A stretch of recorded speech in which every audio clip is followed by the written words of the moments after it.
Chapter 1. Everyone loves a good story. One of the greatest inventions of mankind is the story. It seems unique in the animal kingdom, this construct that allows you to talk about events that happened a long time ago in a land far, far away to someone that's long dead but still remembered for their valiant deeds. In the adventure that's recounted, the hero's quest is of sacrifice and loss. It may lead to love won, love lost, to monsters beaten, to forests crossed. The intrepid hero is licked by flames, gored by bulls, smashed by waves, or mocked by gods, but with a flourish, nourishes courage. From Aesop's fables to the Confucian Analects, shared stories create the foundation for culture, the communal understanding of cause and effect. From an evolutionary perspective, these instrumental stories were developed over thousands of years of direct experience with nature. Even religious texts can be recast in this light. Rather than something that sprang from a pen, the Bible, the Vedas, the Sutras, were simply stories told so often they became trusted, codified, and elevated from a position of myth to the pedestal of law. These days, the most important stories on Earth aren't tales of warrior princesses and wandering kings or aphorisms of consequence. They're scientific stories. You're living through the age of empiricism where the veil of myth has been taken down, sliced into little pieces, and then sent to the mass spec facility for further characterization. Its composition will be used to tell a story about the very nature of human reason, to answer the question of why the world looks the way that it does, and what to do about the constantly looming future. It's a beautiful impulse, this desire to understand everything all the time. But sometimes the human nature that was so good at weaving fables in the past becomes hopelessly tangled in the web of the mind's desire. The goal, after all, is to tell an accurate story about civilization that can be used to make better decisions. But accurate stories are easier to tell when they're about a narrow window of daily life that's been unchanged in your village for a few thousand years. When the plot thickens to be about more complicated things like the climate, vaccines, gun violence, or how to deal with things like homelessness and wealth inequality, the challenge is to tell an accurate story that can be used not just to direct individual decisions, but to direct entire nations, maybe even multiple nations. The story will affect decades of work being done by hundreds of thousands of people, all working towards a shared goal.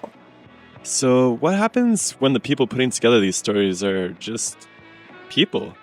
Sure, they're trained people with lots of operational knowledge about how to run experiments, how to collect data, how to analyze it, but they're just human beings with a love for stories.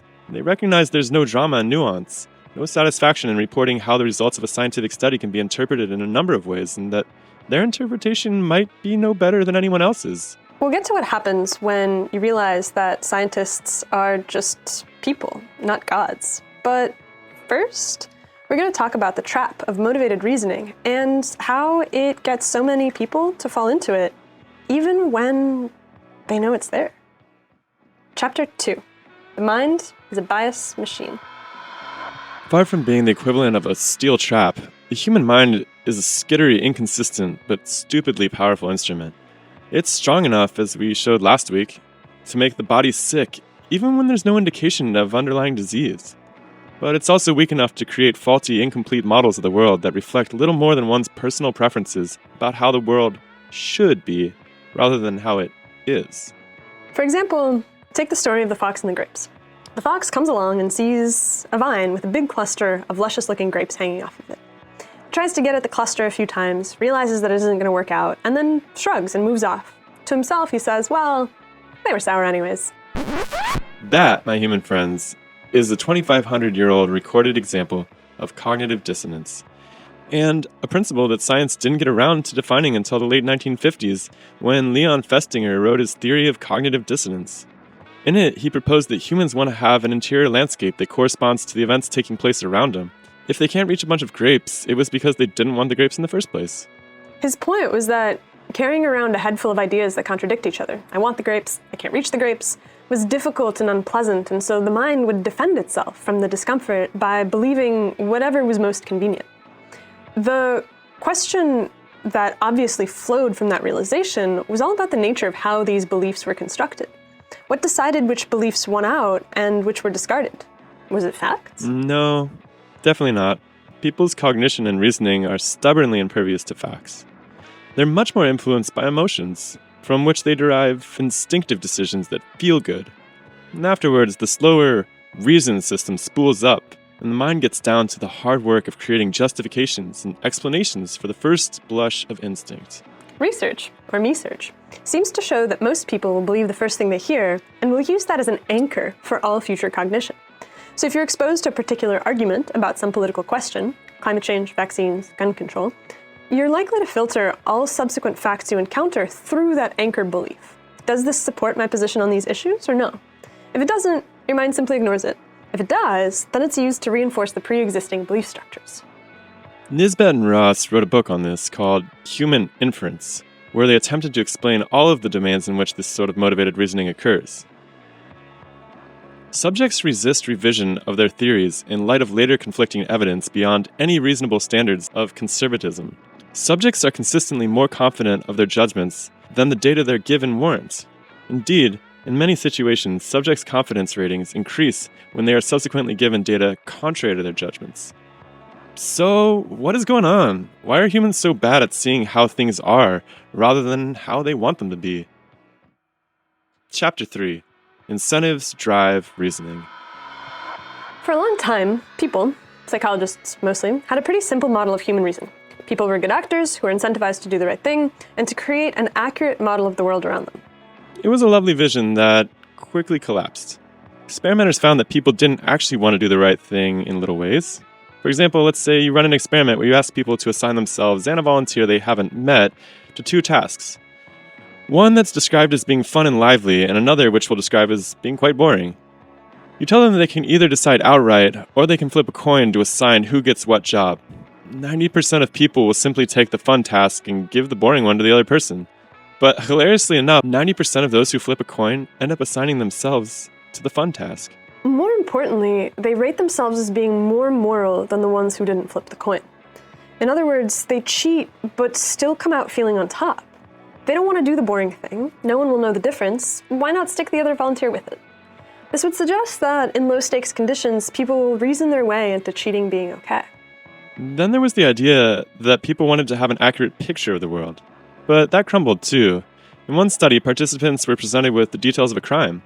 True statements about the crime were marked in black, false statements in red. And afterwards, they were asked to suggest a fitting punishment for the crime. If they were able to filter out the false statements, the punishment was expected to be mild. However, just having read the false details made them administer harsher sentences even when they knew the details were false. Conspiracies and doomsday cults are a great example of this kind of cognitive bias. Fessinger, the same guy from earlier, wrote a book called When Prophecy Fails, where he followed around a woman who was getting signals from aliens about the end of the world. He watched her make predictions, transmitted to her by aliens. Not us. That consistently failed to come true. And to his surprise, the people who had gathered around her weren't bothered by the fact that she was so inconsistent. Their desire to believe the message allowed them to blissfully disregard the inaccuracy of the facts being presented. When it comes to science, the tendency of the public to come to incorrect conclusions was always attributed to a lack of facts. It was actually called the public irrationality theory, and suggested that people disagreed with consensus simply because they didn't know the facts, so they couldn't possibly form rational conclusions. Under closer scrutiny of the data, though, it became apparent that in some cases, increased literacy actually caused people to doubt the science more. This comes from the work of Dan Kahan, a professor at Yale, who showed that this divergence played out along political lines. For example, he would bring conservatives into the lab and give them a set of numbers.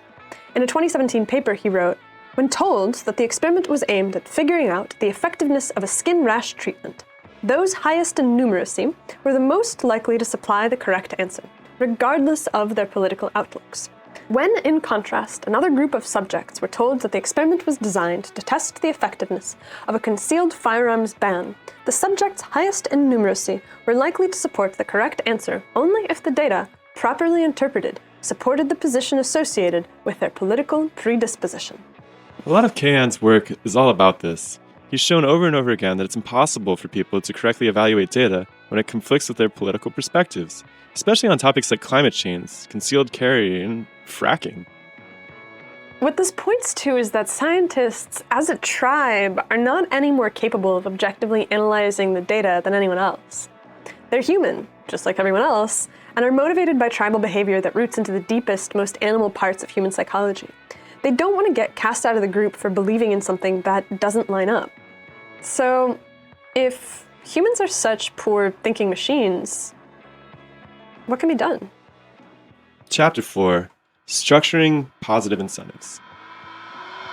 Historically, the social sciences treated conservatives almost like they were a different kind of human. And this trend has only accelerated as the ratio of liberal to conservative Conservatives has risen sharply in the last few decades.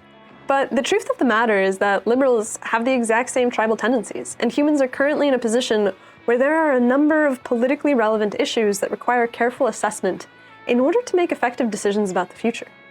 It may very well be that carbon dioxide is a huge threat to human survival on the planet. But it's necessary to be open to the possibility that there are perhaps other, even bigger threats to the environment. Is it possible that motivated reasoning has led to the singular focus on this isolated marker? There's a severe professional cost to questioning the preeminence of CO2 reductionism, which could contribute to motivated reasoning. Combine that with a uniformity of political identity in the academy and the tendency for political affiliation to trump scientific literacy, and it can seem like a recipe for disaster. There are studies coming out on a daily basis that show humans are dumping lots of toxic chemicals into their environments. What if known carcinogens, everything from PFAS to microplastics, are a much more significant cause of the damage? It also might be the root of why people seem to have been voting against their interests for a few decades now. Kahan, again, to clarify, writes, "When societal risks become suffused with antagonistic social meanings, it is individually rational for ordinary members of the public to attend to information in a manner that reliably connects them to the positions that are predominant in their identity-defining groups. Nevertheless, if ideologically diverse individuals all follow this strategy simultaneously, they will be collectively worse off, since under these conditions, democratic institutions are less likely to converge on policies that reflect the best available evidence on how to protect everyone from harm." Addressing this is going to require disentangling identity from the conversation about what should be done about the planet. Fundamentally, this shouldn't be a politicized question. Reframing the conversation is going to evoke a lot of difficult emotions, which is another thing we've talked about in the past. Getting clear cognition means changing behavior, and that's going to require finding ways to deal with discomfort. Because the research shows that really dealing with emotions, accessing them, thinking about them, processing them, and then integrating them into who you are, is the only possible way to drive meaningful social shifts. When people attributed their emotions to an external force, it kept them away from growth, so taking responsibility for your emotions and learning to handle difficult ones is necessary for real change. Motivated reasoning happens all the time. It's a normal process of defining oneself, but things can go haywire when the incentive structures become entwined with emotional allegiances to the tribe. To escape this trap, watch your thinking. Is it tinged with difficult emotions? Are you holding on to some anchoring value without realizing it? There's no quick fix, but constant examination can help to make things clearer. To go deeper on the subject of motivated reasoning and strange beliefs, stick around for our conversation with Chris French, retired professor of Anomalistic Psychology at the University of London. We talk about all kinds of problems with the way people reason, his book, The Science of Weird Shit, and how it's possible to spend a career that is dedicated to the scientific study of the paranormal. Subscribe to the channel and join our mailing list in the description. We're building a demystification ship, one email at a time, and we'd love you to be part of it. Yep. Right now we're on Facebook and Twitter, but who knows where we'll be tomorrow. Stay in touch.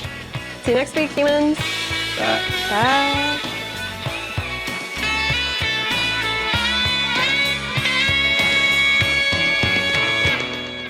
Scientists are people, and they have all the biases and all the motivations, good and bad, that other human beings have. So science for me has never been about certainty. It tends to be religions that say to doubt is a sin, and that unquestioning faith is a good thing. Well, I don't think it is. I've never thought it was. I think you should question. You should question scientists, you should question political leaders, you should question religious leaders. That's, for me, fundamental.